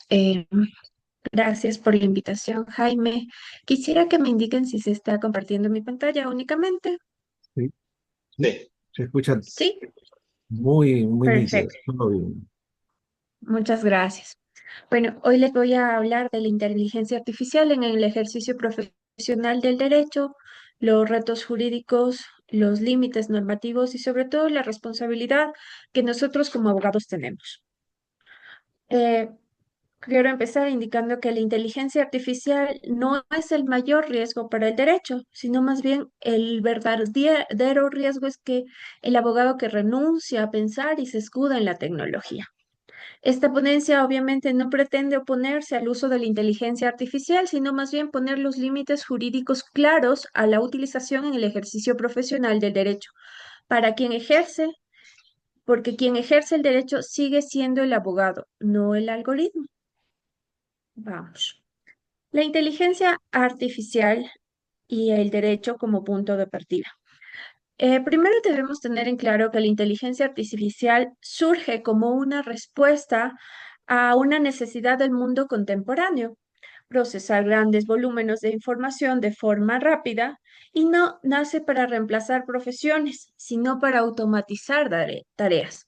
Entonces, la inteligencia artificial surge como un desarrollo tecnológico orientado a automatizar tareas y optimizar procesos mediante el análisis masivo de datos. En el ámbito jurídico se ha expandido rápidamente, especialmente en la redacción, el análisis y la gestión de información. Sin embargo, cuando esta tecnología entra al derecho, entra en un campo especialmente sensible, porque por un lado vamos a tener los derechos fundamentales, las libertades y las responsabilidades y garantías, y por el otro, la automatización. Este avance nos plantea una pregunta central. ¿Cómo utilizar la inteligencia artificial sin comprometer la responsabilidad, la ética y las garantías propias del ejercicio del derecho? Cuando hoy hablamos de inteligencia artificial en el derecho, muchas veces lo hacemos desde el entusiasmo, otras desde el temor y pocas veces desde la responsabilidad jurídica real. Esta ponencia, como les dije, no busca demonizar la tecnología ni idealizarla, sino más bien colocarla en un lugar justo, como una herramienta poderosísima que no elimina, sino que incrementa la responsabilidad del abogado. Ahora bien, la inteligencia artificial no es un fenómeno reciente. Su desarrollo comenzó a mediados del siglo XX con la idea de crear sistemas capaces de imitar ciertas funciones del pensamiento humano. El punto de quiebre ocurre en los últimos años con una combinación donde tenemos a la Big Data, a la mayor capacidad de procesamiento, a los modelos de aprendizaje automático y la IA generativa basada en modelos de lenguaje. Esto permite que los sistemas actuales no razonen, pero sí predigan qué palabra, frase o respuesta es estadísticamente más probable, generando textos altamente persuasivos. Es decir, la inteligencia artificial no entiende el derecho, sino simula un lenguaje jurídico. Entonces, ¿qué es la IA generativa en derecho? Es un sistema que son sistemas que generan texto, análisis y respuestas verosímiles. No razonan jurídicamente, no comprenden contexto normativo ni fáctico y funcionan por probabilidad, no por corrección jurídica. De ahí que podamos entender que esto produce un fenómeno muy peligroso para los juristas, que es la ilusión de corrección, porque el texto suena bien, puede verse bien estructurado, pero puede estar jurídicamente errado. Entonces, establecido que es la IA generativa, vamos a entender que no es la IA en cuestión de derecho. Primero, no es un juez, no es un abogado, no reemplaza la responsabilidad de un abogado, no es una fuente normativa y tampoco es una autoridad doctrinaria ni jurisprudencial. La IA trabaja con probabilidad, no con corrección jurídica. Y como les dije al inicio, aquí tenemos siempre esta tensión permanente. Cada vez que la inteligencia artificial ingresa al ámbito jurídico, no llega sola, llega acompañada de tensiones que no son técnicas, sino jurídicas y constitucionales. Entonces, tenemos al un lado la eficiencia versus las garantías, pues la promesa central de la inteligencia artificial es la eficiencia, resolver más rápido, procesar más casos, reducir tiempos y costos. Sin embargo, el derecho no persigue únicamente eficiencia, persigue garantías. Un sistema jurídico puede ser muy eficiente y al mismo tiempo profundamente injusto. El debido proceso, la motivación, el derecho a la defensa y la contradicción no son obstáculos a la eficiencia, sino más bien son límites necesarios. Por otro lado, también tenemos la velocidad versus el debido proceso. Y la velocidad tecnológica es incompatible con la lógica natural del proceso judicial. El derecho obligatoriamente requiere tiempo para analizar las pruebas, tiempo para escuchar a las partes y sobre todo tiempo para motivar de manera adecuada las decisiones.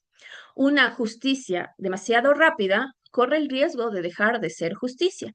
Y cuando priorizamos la velocidad por encima del debido proceso, no estamos innovando, estamos debilitando garantías. Finalmente tenemos la automatización versus la responsabilidad. Y en efecto, la automatización nos promete decisiones estandarizadas, previsibles y rápidas. Pero el problema jurídico no es si se automatiza una tarea, sino que se automatiza. Las tareas pueden automatizarse, pero la responsabilidad no. La interpretación de hechos, la valoración de la prueba y la motivación jurídica son indelegables. Estas tensiones nos obligan a una conclusión clara. La inteligencia artificial no elimina la responsabilidad humana, la concentra. Y en el derecho, esa responsabilidad sigue teniendo un nombre propio, el abogado. Dijo, camina rápido. A alguien se le abrió el micrófono, si le podemos silenciar. Ahora bien, ¿cómo se está usando hoy en la práctica jurídica? Muchos de nosotros ya usamos la inteligencia artificial. La pregunta no es si se usa o no se usa, sino cómo se usa y con qué control. Tenemos la redacción de escritos, podemos hacer un análisis normativo, podemos hacer una comparación de leyes, podemos solicitarle a la IA resúmenes procesales, podemos hacer una predicción de escenarios, podemos automatizar las respuestas, incluso podríamos elaborar dictámenes, elaborar demandas. Sin embargo, eso no nos quita la responsabilidad. Y la responsabilidad se da porque dentro de la utilización de la inteligencia artificial existen varios riesgos. Y hemos escuchado al profesor Leocadio, donde nos ha dicho mucho respecto a la confidencialidad y la protección de datos, así que lo voy a hacer bastante resumido en este caso. La confidencialidad es el primer gran riesgo. Este deber de confidencialidad no se puede transferir a la IA, pero recordando que como derecho constitucional tenemos el derecho a la intimidad personal y familiar y también a la protección de datos personales establecidos en el artículo 66 de nuestra Constitución. Entonces, cuando yo hago un ingreso de información sensible a la IA, puedo tener una pérdida del control de datos y una exposición aparte del secreto profesional y el riesgo latente de reutilización o filtración de la información.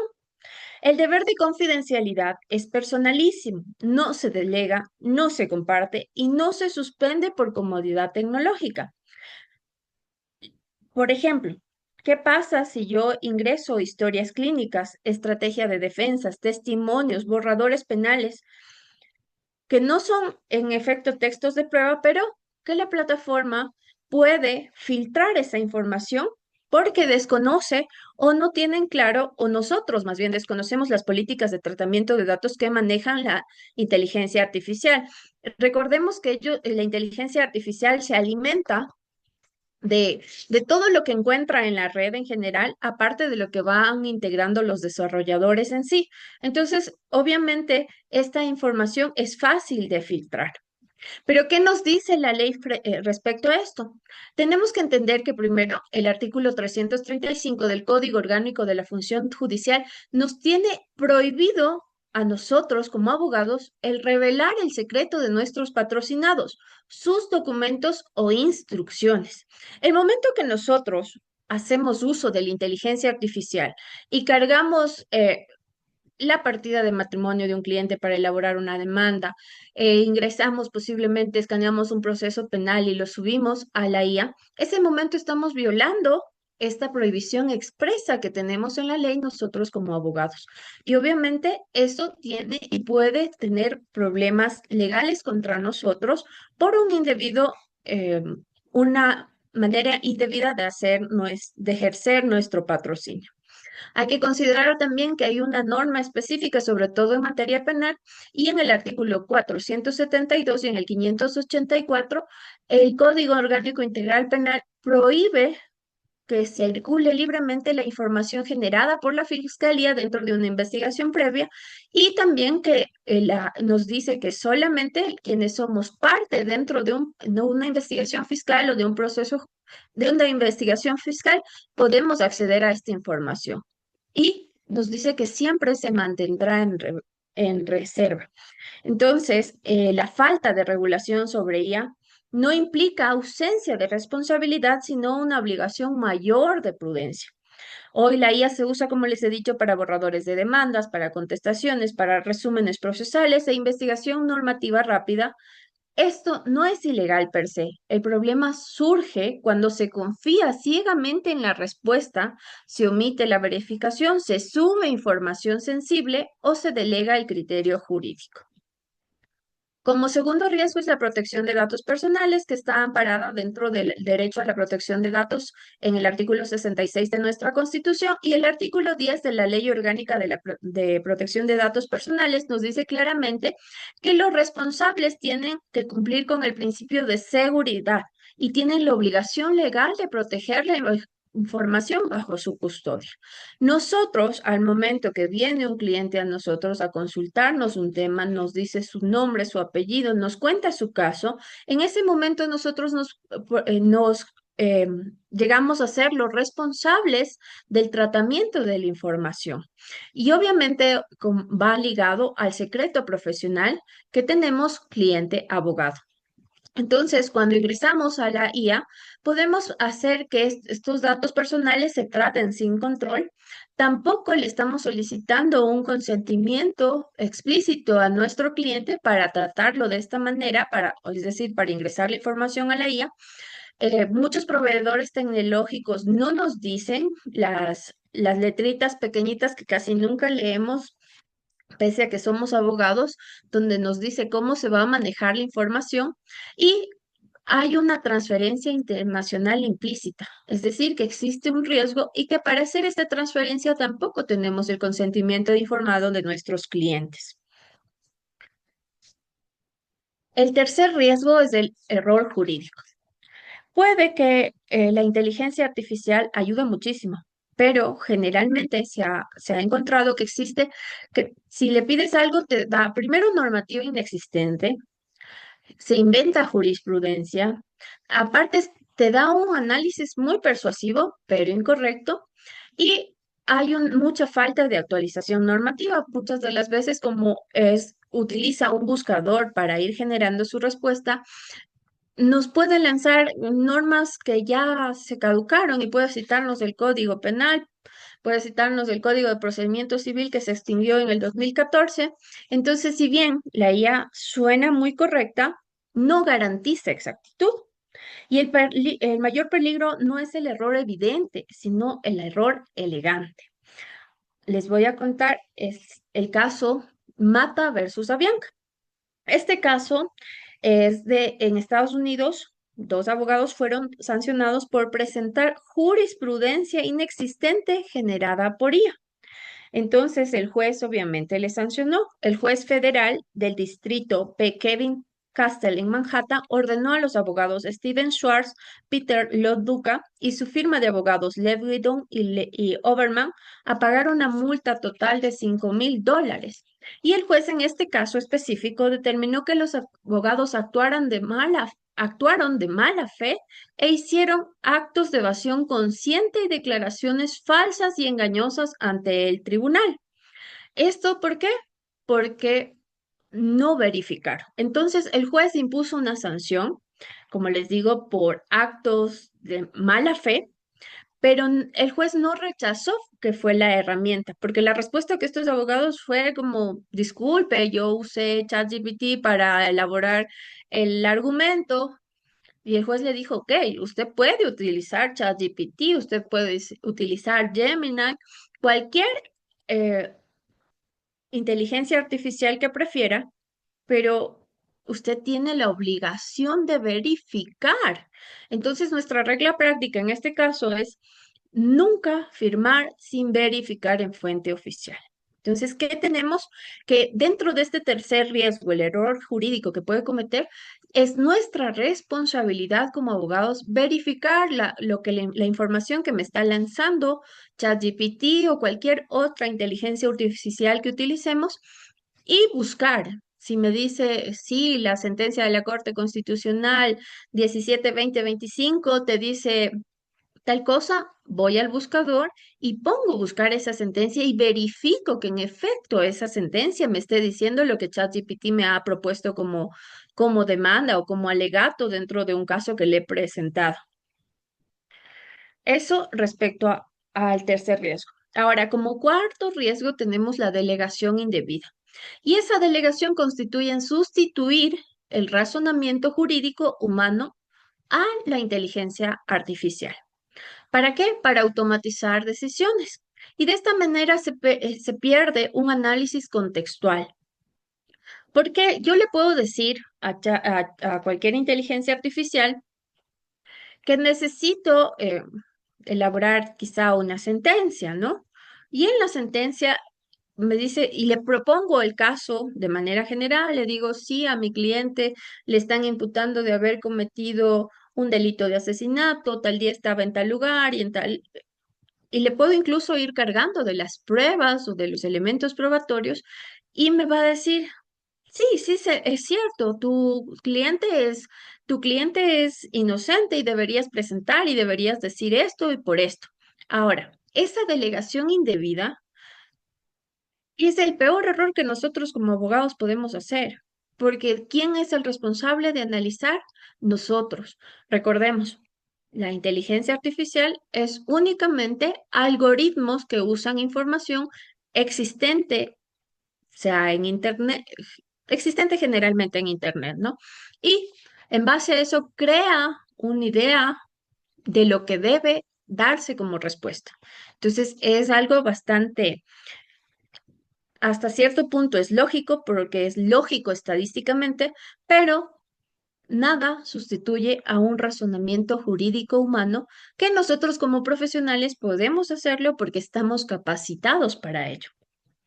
Entonces, hay que entender que también en este tipo de situaciones, el, el razonamiento jurídico no puede ser una tarea mecánica, puesto que es interpretar la norma, ponderar derechos y aplicarlos a un contexto específico.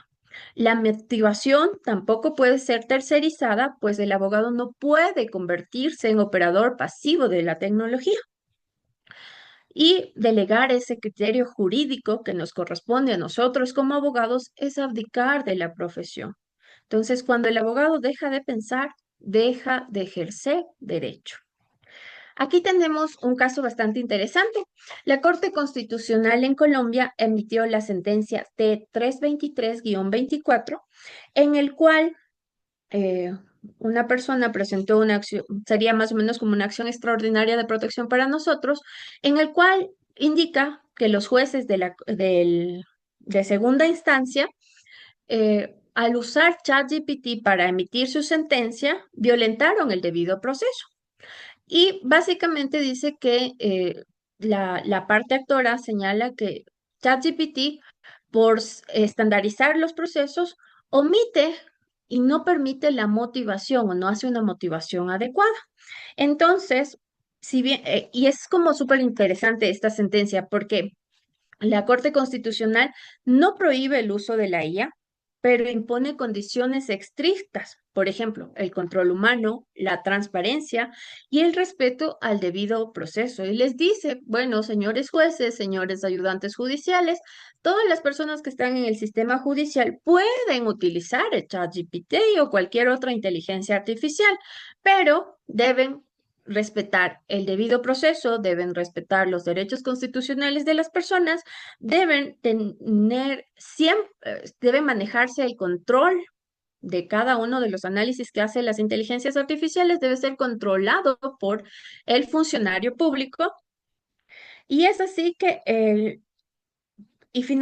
nos dice claramente que el juez puede emplear IA siempre que no sustituya la racionalidad humana y respete las cargas de transparencia, responsabilidad y privacidad. Entonces, en efecto, el uso asistido no es lo mismo a la delegación decisoria. Entonces, en la corte dice, ustedes pueden utilizarla. Perfecto si lo hacen, pero eso no significa que se delegue las decisiones y sobre todo se violente el debido proceso para agilitar una cuestión como emitir las sentencias de manera oportuna. Ahora bien, tenemos el deber de diligencia y responsabilidad. Nosotros tenemos una responsabilidad, es ejercer el derecho razonando jurídicamente y sobre todo en aplicación de lo que nos dice la normativa. Y frente a eso, tenemos la responsabilidad que puede ser civil por mala asesoría.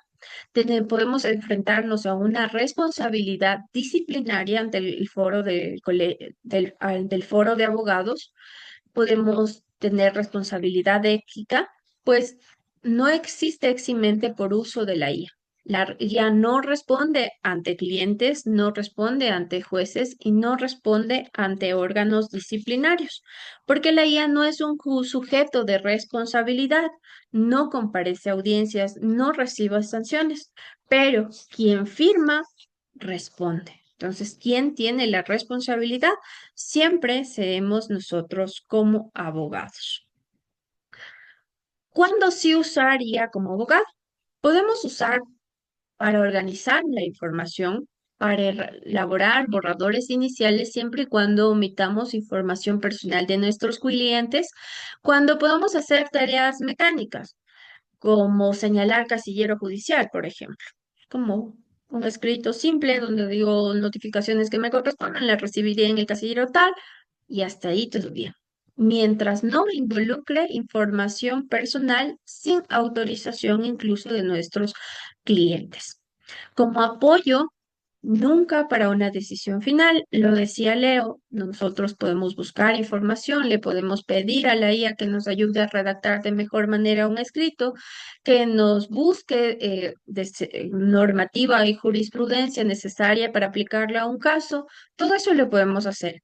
Pero eso nunca va a sustituir a nuestro pensamiento jurídico como abogados. Entonces, la IA prepara la información, pero nosotros como abogados decidimos si es pertinente usarlo, si no es pertinente usarlo y cuándo usarlo. Les he elaborado un checklist de uso responsable y primero está no subir información sensible, es decir, información personal de nuestros clientes. Verificar todo en fuentes oficiales. No basta con que la web me diga que eh, en la página Patito diga o me señale una sentencia, sino que en la página específica de la Corte Constitucional, de la Corte Nacional, nos diga la información. No citar sin respaldo real, mantener siempre control humano y asumir siempre la responsabilidad. Nuevamente, el control humano siempre es como la base de todo. O sea, podemos confiar mucho en la inteligencia artificial, pero la responsabilidad siempre es de nosotros como abogados. Finalmente, quiero presentarles un caso que es bastante interesante y es Prometea. Prometea es un sistema argentino que existe desde 2017, que se desarrolló en la Fiscalía General de Buenos Aires y que actualmente incluso se está utilizando en la Corte Interamericana de Derechos Humanos. Lo están utilizando la Asociación de Juezas Argentinas porque es una forma bastante eficiente de manejar los procesos jurídicos. Este sistema argentino automatiza dictámenes repetitivos, se usa en el sector público y tiene control humano obligatorio. Tiene la capacidad de predecir soluciones judiciales en menos de 20 segundos con un acierto del 96%. Puede elaborar en 45 días 1000 dictámenes relacionados a vivienda. Hay que tomar en cuenta que es un tópico específico, lo que normalmente tardaría 174 días. Puede elaborar 1000 resoluciones en juicios por conducir en ebriedad en 26 días en vez de 110, que era lo que normalmente se demoraba. Y esto nos demuestra que sí hay desarrolladores, pero con límites claros. Entonces, ¿qué hace básicamente? Enlaza información que está dentro de la fiscalía con procesos parecidos que están cargados en el sistema judicial y emite y va sacando resoluciones. Le da un borrador al funcionario público y le dice, mira, este caso, en los casos de ebriedad, por ejemplo, una persona condujo borracha en estado de ebriedad y tienes una penalidad de 30 días en prisión y obviamente es un caso que puede o que está relacionado entre sí y que es fácil y te dice aquí está el borrador de tu sentencia y revisas. Tú como funcionario te dice tienes que revisar y va sacando como si la persona del borrador se llama Juan Pérez, tú tienes que ir revisando que en efecto o ir acomodando los nombres o los datos específicos o las fechas, pero en todo caso ya es una ayuda porque aparte de eso tiene una motivación, cumple con el debido proceso y es algo bastante útil. Y como les digo, actualmente esta inteligencia Prometea se está utilizando también en la Corte Interamericana de Derechos para tareas que son repetitivas. Entonces, eso es lo que les puedo comentar respecto a esto. Finalmente, la inteligencia artificial no sustituye el criterio jurídico, no sustituye la ética profesional, ni la responsabilidad del abogado, sino que más bien nos exige más rigor, no menos, nos exige más preparación, no nos está sustituyendo como abogados, sino que más bien nos está poniendo frente a un espejo.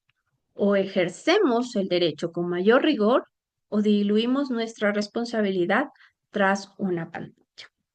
Hasta ahí mi intervención. Les agradezco la atención que me han dado y estoy abierta a preguntas.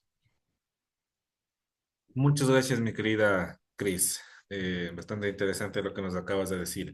Vamos a aperturar preguntas. Hasta que nos hacen la manito, me parece que por aquí hicieron una pregunta. Verás.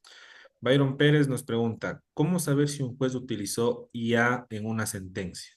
¿Es factible eso o algún modo de detectarlo? Mira, yo creo que la inteligencia artificial realmente depende, ¿no? O sea, yo personalmente ponemos un prompt y le pon que tus respuestas sean humanas. Entonces es bastante difícil. Además que la inteligencia artificial, como se nutre por todo lo que encuentra en la web, te suele dar respuestas bastante claras. Por eso les digo, se ve bonito, se ve estructurado.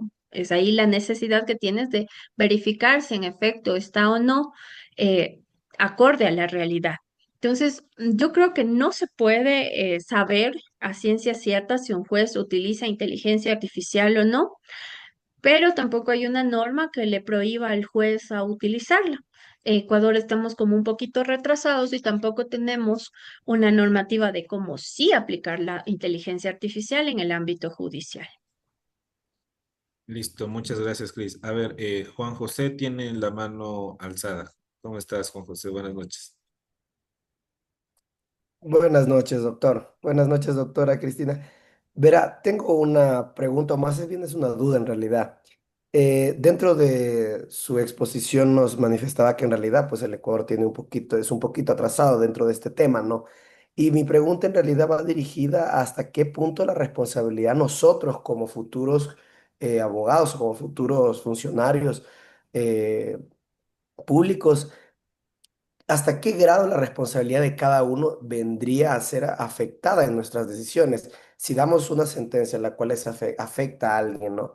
Y fue utilizada con inteligencia, nuestra responsabilidad, ¿cuánto sería? ¿Y en cuánto tiempo usted creería que el Ecuador podría lograr establecer este tipo de límites? Porque yo creería que no podemos siempre darle la solución o utilizar a cada rato la IA, ¿no? Entonces sería, ¿usted cree que el Ecuador en cuánto tiempo podría establecer ya límites o establecer, como por decir, ya reglas sobre este tipo de uso de la inteligencia dentro de sentencias y dentro de las manos de los jueces? A ver, primero tu primera pregunta. ¿Quién es el responsable? Siempre vamos a ser nosotros como abogados. Legalmente tenemos la obligación. El artículo 320 y el artículo 323 del Código Orgánico de la Función Judicial nos dice lo que debemos hacer como abogados, nos dice lo que nos tiene prohibido como abogados. Quien firma es quien responde. Entonces, siempre va a ser responsabilidad del abogado. Como vimos en el caso Mata versus Avianca en Estados Unidos, el juez le dijo, ok, usted puede utilizar la inteligencia artificial. Lo que no puede usted es cometer un error de no revisar lo que está presentando ante una autoridad judicial o administrativa o ante su propio cliente. Entonces, podemos utilizar la inteligencia artificial, lo que no podemos es no revisar y firmar documentos que son elaborados con IA sin haber hecho una revisión específica y de uno en uno sus elementos, la cuestión normativa, la cuestión jurisprudencial. Esa es nuestra obligación porque para eso nos contratan nuestros clientes. Eso respecto a eso. Ahora, normativamente, no tenemos normativa. Hay unos proyectos de ley que se han presentado en la Asamblea que realmente no sé quién les asesora a esos asambleístas, pero no se aplica primero en la realidad ecuatoriana. Eh, Tratan de hacer un copy-paste de lo que existe en la Unión Europea. La Unión Europea tiene como un poquito más de avance respecto a la cuestión del uso de la inteligencia artificial, pero es necesario aterrizarla a nuestra realidad sociocultural sobre todo. Entonces no podemos esperar que algo sea generalizado y lastimosamente tampoco hay mayor, primero, no hay mucho conocimiento respecto a la inteligencia artificial como tal. Entonces todos sabemos que existe ChatGPT, pero no nos dicen cómo usarle de manera adecuada, no nos dice para qué nos sirve realmente, no nos dice sobre los peligros de usar la inteligencia artificial. Y claro, como no hay normativa, cada quien hace lo que puede y lo que cree que debe hacer a través de la inteligencia artificial. Entonces, sí sería bueno como más bien como sociedad civil presentar un proyecto como un poco más aterrizado a la realidad. Y ustedes que son estudiantes pueden desarrollar ese tipo de proyectos también y presentarlos en la asamblea. Muchas gracias, doctora. Listo, muchas gracias, Chris. Tenemos una pregunta que sería la última pregunta. Tiene la mano alzada Álvaro Gabriel. ¿Cómo está, Álvaro? Buenas noches. Puede prender el micrófono. Buenas noches. Doctora, una consulta. A nivel de Latinoamérica, ¿cómo le ve usted a Ecuador? ¿Está avanzando, no está avanzando? ¿Se encuentra detenido? ¿Cuál es su visión en base al tema a nivel latinoamericano? Yo creo que en general Latinoamérica se encuentra todavía, eh, a excepción de Argentina, que Argentina, imagínense, desde el 2017 ya tiene una desarrollada una inteligencia artificial. El resto de Latinoamérica no tenemos ese desarrollo. Colombia ha hecho un gran avance porque ya tiene una sentencia constitucional, al menos en la que nos dice si esto hay que hacer, se puede hacer, usted sí puede utilizar la IA y debe hacerlo a través de esta manera. Entonces, el resto de países todavía no. Tenemos esta cuestión de las leyes de protección de datos personales, que creo que es un avance bastante en cuestión de digital, en cuestión derecho digital, pero el resto de países todavía desconocen normativa. Países grandes como México, por ejemplo, ellos iguales tienen ahorita como un esquema en la Corte de Justicia de México, un esquema, pero no tan claro del uso de la IA. Te dice, sí, puede utilizar, pero tiene que revisar, o sea, básicamente. Y el resto de países no. Ecuador no tenemos, Perú no tiene, Bolivia no tiene, Argentina, que es uno de los países bastante desarrollados en muchos sentidos, no tiene como reglas claras respecto a inteligencia artificial. Entonces, yo creo que es un proceso.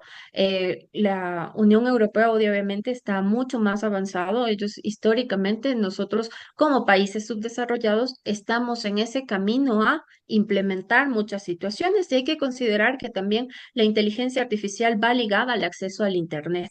El acceso al Internet es un derecho humano. Sin embargo, en nuestros países, debido a la condición demográfica, social y económica, se incumple este derecho. Entonces, si el derecho al acceso al Internet, que es como un estándar humano, aún no se ha dado, mucho menos el acceso al Internet, a la inteligencia artificial. Listo. Chris, te agradezco un montón tu participación el día de hoy. Siempre es grato poder escucharte. Y bueno, como lo había indicado en su momento, es bastante interesante ir un poco poniéndonos al tanto de estos temas, ¿no? O sea, de toda esta cuestión de la tecnología, de las cuestiones de inteligencia artificial y sobre todo cuestiones que impactan el tema de la práctica jurídica, que yo creo que es bastante importante tomar en cuenta. Te agradezco un montón, Chris. Siempre es grato tenerte por aquí. Del mismo modo, con esto ya damos por terminada la jornada del día de hoy. Estoy adjuntando el tema de los ponentes que vamos a tener durante estos 3 días. El día de hoy hemos comenzado con el profesor Leocadio y la doctora Cristina. Para el día de mañana está programado el doctor Santiago Ceballos, el doctor Jorge Carvajal y la maestra Alicia Trejo Jiménez, que es de la Universidad Autónoma de México. El día de mañana comenzamos igual desde las 5:30 de la tarde. Por favor, se conectan al mismo link, con todo les vamos a recordar. Un tema que me había olvidado de decirles al inicio. Si ustedes desean, al final de este evento, nosotros entregamos una certificación académica con horas con aval universitario, o sea, entregamos un certificado. Si usted está interesado en adquirir el certificado al finalizar el evento, pues pueden escribir a el número que me parece que ya publicaron o están por publicar en el tema del chat, ¿sí? Entonces, si está usted interesado o tiene interés en poder adquirir el certificado, puede escribir directamente o ahí está el número, ¿no? Es el numerito que está aquí. Pueden contactarse y con todo nos vemos el día de mañana a partir de las 5:30 de la tarde. Un gusto saludarles y muchas gracias. Nos vemos. Saludos. Que tengan una bonita noche. Gracias, buenas noches, gracias por todo. Placer. Gracias, doctor. Linda Buenas noche, noches. doctor. Buenas noches. Buenas noches. Gracias, excelente ponencia. Gracias.